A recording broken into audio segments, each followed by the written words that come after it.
Our group went to a barangay in Tandang Sora, Quezon City to visit Kai, a teenage girl who has special needs. We were greeted by her grandmother Beth, and she informed us that Kai is diagnosed with an intellectual disability. According to the DSM-5, intellectual disability is a disability characterized by significant limitations in both intellectual functioning and in adaptive behavior, which covers many everyday social and practical skills. This disability originates before the age of 18. So, unahin po muna natin. Kaya sabi mo buko mong pangalan, ha? Ano pangalan? Diesel and Piteng. Sil, ano? Kailan birthday mo? Sa ano? Sa March. March? Alam mo kung kailan mismo sa March? March. March? Kailan, anong edad ka nag-aaral? Alam mo anong edad ka nag-aaral? Nandad na ako ka? Dahil nag-aaral ka na. Ano na ako naman? Ano, second year na ako. Second year ka na? Second year high school? High school. So, yung una pong tanong, yung pangalan po ng nanay at tatay ni Kaykay. Angelito. Angelito. Tenko. Tenko. Yung nanay po? Maureen. Biteng. Sa Biteng. kay Kaykay po, sa palagay niyo po, ano po yung mga late na na-develop po sa kanya? Yung kasi usually, yung maliit siya, hindi naman siya ganyan. Yung kumbaga, habang nagmamature siya, nakikita namin yung ibang pagkilos niya, na bagamat sasalita siya, pero malayo na yung pag-isay niya ngayon, parang ang lalayo nga ng mga sinasagot niya. Kaya nag-aano kami bakit kasi nung maliit siya, bagamat kinanak niya ganyan, hindi naman ganyan ka.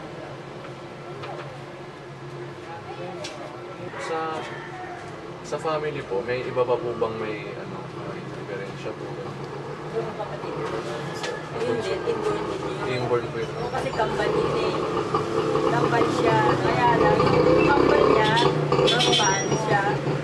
Hindi nga siya nag-normal. Ayun nga, yung pangalan niya, si Percival. Percival po. Nandiyan mga kaano naman siya, na nakakalabas na ng bahay. Kaya lang, may time na pagka yung niloloko siya ng mga bata, nag-hysterical siya, nagagalit siya. Kasi alam naman niya na pag sinabing abno, alam niya yung alam niya Manila yun. Manila. Kaya nagagalit siya, kaya lang Yes, hindi I know. mahirap awatin. Saan niya Manila? Lapit lang. Lapit lang. Okay. So next po, yung tanong po, pinatingin niyo po ba sa doktor si Kaykay? Hindi ko alam dun sa pamangkin ko kasi two times to nagkaroon ng dengue. Kung matandaan ko, kamigil yun. Noong pangalawang nagka-dengue siya, na-detect ng doktor kasi nga, nung nandun sa ospital, nag-hysterical siya. Bakit? Sabi niya gano'n, misis, sabi niya gano'n sa doktor. Sabi raw gano'n sa mama niya, ano ba itong anak mo nung isinilang? Normal ba ito? Ngayon, habang nagmamature siya, nakikita ko na iba yung kilos niya, iba yung salita niya. Konting nag-hysterical siya. Kaya doon nakita ng mama niya na sabi nga nung doktor, may diferensya nga daw siya. Ganyan, hindi normal yung bata. Sabi niya, sabi niya, dapat magaling yan. Iba yung kilis niya.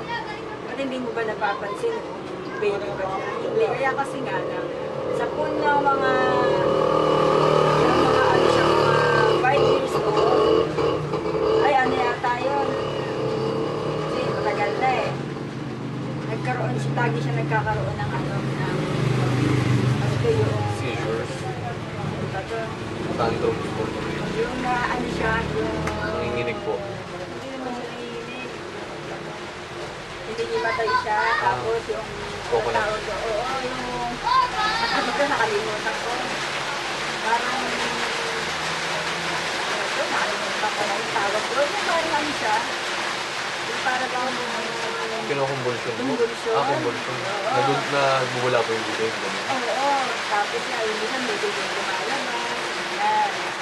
Yun na, hanggang 5 years old ko na na-reaction na. Lagi siyang kinukumbensyon. Katapos ng 5 years na, kuminto naman yung pag-conviction. Kaya lang habang nagmamature siya, lumabas na yun talaga na nakakaiba sa akin. Na doon namin nalaman na habang nagmamature siya, hindi na siya normal. Okay. So next po, anong edad po nagpakita po yung mga simptomas na ano? Ano pa mga ano pa man, maliit pa siya, siguro mga 2 years old, 3 years old. 2 to 3. 2 to 3 years old, hanggang 5 years old na yun. Talagang, ano siya, yung kinukumbulsyon, lagi na gano'n. Lagi sumasakit yung ulo niya, ganyan na. Next po, pag kinukumbulsyon po, ano pa yung ginagawa niyo? Kasi kami, Singapore na yun kami, by prayer lang siya. Yun lang talagang ginagawa namin sa kanya. Humihinto naman. Hindi na namin siya kailangan dalhin sa hospital o by prayer naman. Nandun naman din na pinagagaling naman siya doon. Pinahihinto yung gano'n sitwasyon niya. Pang ilan po sa magkakapatid sila? Panganay Siya po yung panganay. Next po, paano po, ano po yung nakakaabala sa kanya, sa kalagayan niya? Ano po yung mga hadlang? Halimbawa, para sa kalagayan niya ngayon. Opo. Kasi halos lahat naman gano'n, yung paano ginagawa niya. Siya may time na maayos yung niya, maganda yung pakiramdam niya. Lalo na pagkaroon sa menstruation, doon, yung sumasakit yung ulo niya, matindi. Sabi niya sa akin, tita, magabat yung tita kasi tawag niya sa akin, dahil kung tutuusin, apo ko na yan, yung nanay nila yung pamangkin ko. Tita, sumasakit ang ulo ko. Tapos minsan may time na nagsasalita siya na mag-isa na sabihin niya, bakit kaya hindi ako nag-aaral? Sabihin niya, tita, mag-aaral, ganyan. Tapos may time naman na tanong siya ng tanong, yung, ano yung makita niya, tatanungin niya sa amin, bakit si ganito ganyan? Yung puro ba nonsense ng mga tanong. Yun, nasabi kong gano'n, di ba nag-aral ka na noon? Sabi niya, alam ko, nag-aaral ako noon yung maliit pa ako, nag-kinder pa nga ako Malayo yung school mo, kuya. Saan yun? Manila. Manila. Sabi ko, ba't ayaw mo na mag-aaral? Malapit na yung Ayaw Manila. ko na yung gano'n. Wala Pero sasabihin niya, gusto ko mag-aaral, pero, ba't ayaw mo mag-aaral? Ayaw ko na Magaganon. Magsishift po yung ano niya. Biglang magbabago. So, paano po siya makipagkapwa? Paano po, may mga bago, may kaibigan po ba siya? Kasi hindi naman nga Hindi talaga na palabas. So, hanggang dito lang siya. hanggang dyan. May mga kaibigan ka dito, Kai? Ha? May mga kaibigan ka? Ibigan? Pero yung mga bata dito, kilala naman siya. Ibigan ko yung mga bata. Minsan may time na nandyan siya, ilalapitan siya ng mga bata, kinakapitan siya. Hindi ka sa taas, ipag-usap naman, hindi naman siya ano. Ito na, 1, 2, 3, Mahal go. kubo, kahit muntik ang malaman doon ay sari-sari. Wala sa Diyos, wala batang-bata kami. Galing. Galing yan, galing yan. Sa pag-aaral po, ano po yung naging hadlang po? Kasi nag-kinder siya noon, medyo hindi pa namin napapansin na kaya nagwasin niya Kasi tumutuloy siya ng maayos. Sabay ng kapatid niya, Lilo. Tapos, kung nag-grade 1 siya, naka-grade 2 lang siya, kinder, grade 2. Noong nag-grade 1 siya, medyo kakaiba na. Ayaw niya nang pumasok. Sabi na, kaya nga lagi pinapagalitan ng mama niya. Dati gusto ko mag-aaral, bakit ngayon ayaw na? Ayaw ko na pumasok. Ganun. Yan. Tapos nung sige naman,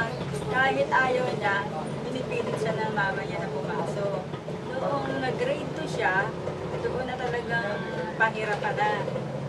Kinausap ng teacher yung mama niya, sabi niya gano'n, misis. Sabi niya gano'n, ano ba ang kalagayan ng anak mo? Ano ba ang nakikita mo sa kanya pag nandun kayo sa bahay? Sabi niya gano'n, ma'am. Sabi niya gano'n. Nung nag-kindan naman siya, medyo hindi naman siya ganyan. Nag-grade 1, medyo nahihirapan na akong ano. Papasok din siya. Pero itong grade 2, talagang totally ayaw niya na pumasok.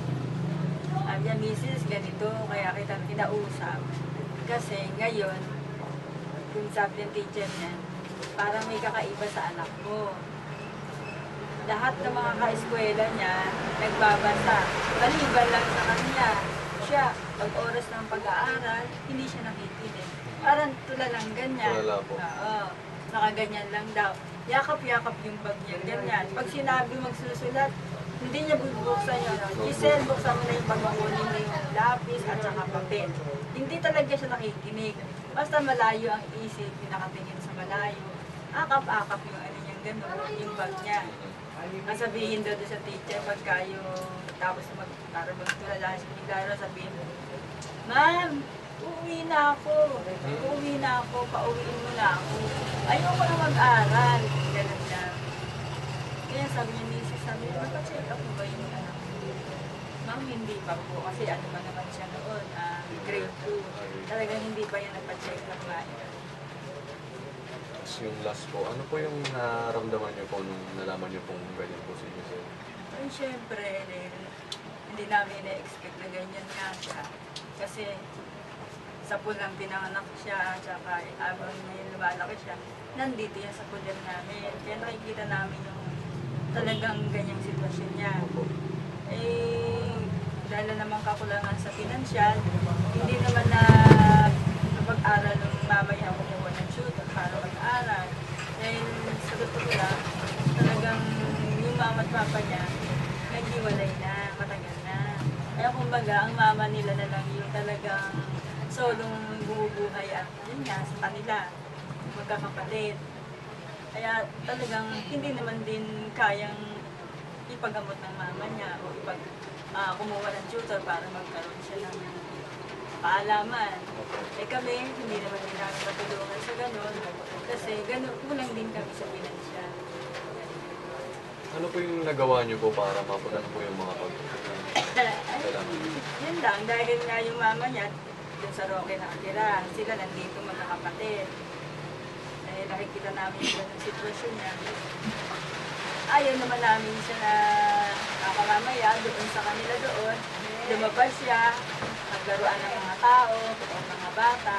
Kaya hinahayaan na lang nandito siya para magprotekta siya. Asan si, mama mo? Diba? Sa bahay? Saan yun? Ha? Saan yun? Roque? Marunong ka magsulat? Oo. Pwede sulat ka?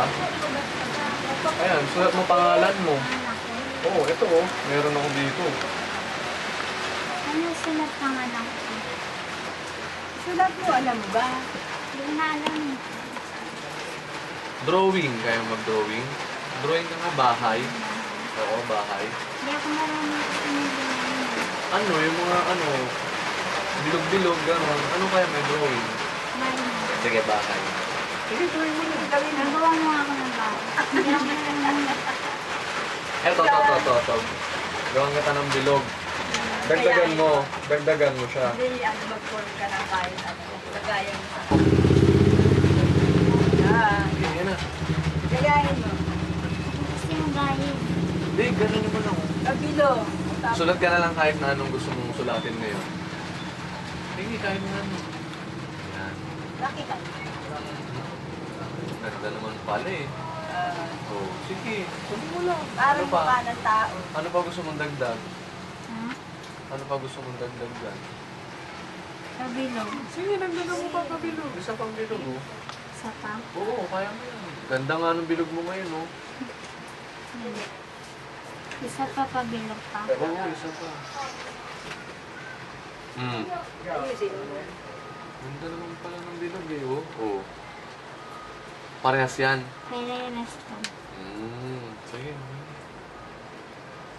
Bibilang naman tayo. Okay lang, bilang tayo. pa. 1. One. Sa daliri ka din. O, daliri ka din. Daliri. Ganun ka din. Ganito. O, yan. Ganyan ka din. Ganyan. Ganyan ka. O. 1, 1, 2, 3, 4, 5, 6, 7, 8, 9, 10. Ano sunod doon? 10, 10, 10, 11, 11, 13, 13, 14, 15, 15, 16, 16, 17, 17, 18, 80, 19, 90, 20, 90, 20, oo.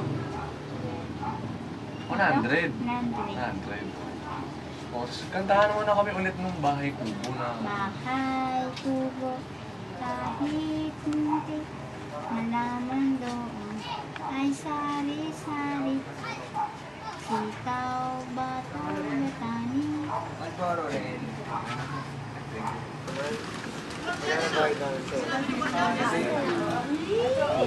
Ayan na. Giselle, thank you. Thank you. Thank you rin. Thank you. Ito pa mga chicharon. Sarap to. Ang daming regalo. Mag-share ka. Kanino may share yan? Thank you po. Kanino may share? Sa akin, Sa'yo lang? Tsaka kanina. kay Bilog. Kay Bilog? Tatago mo muna ako. Tago muna. Okay, picture ang ka pa nga ni Kuya, oh. Itago mo muna naman. Ganun.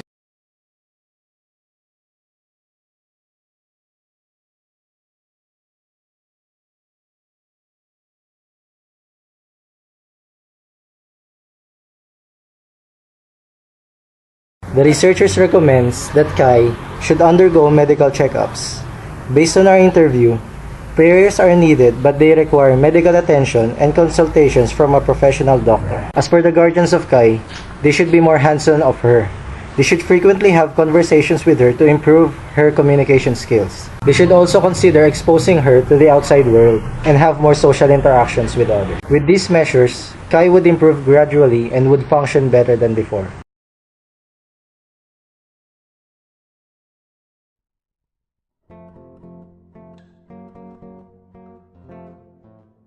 My name is Tagara. Dueñas Christine May F. Gonzales Terence Ruth C. Kausapin Elsa. Rubio Elisha Kimberly R. Reyes Angeli Rose H. Joko Rowan Mauricio. Tolosa Charmaine. Banyares Jared Chesty. My name is Jesus Ian Coti. My name is Marcelo Crispolo.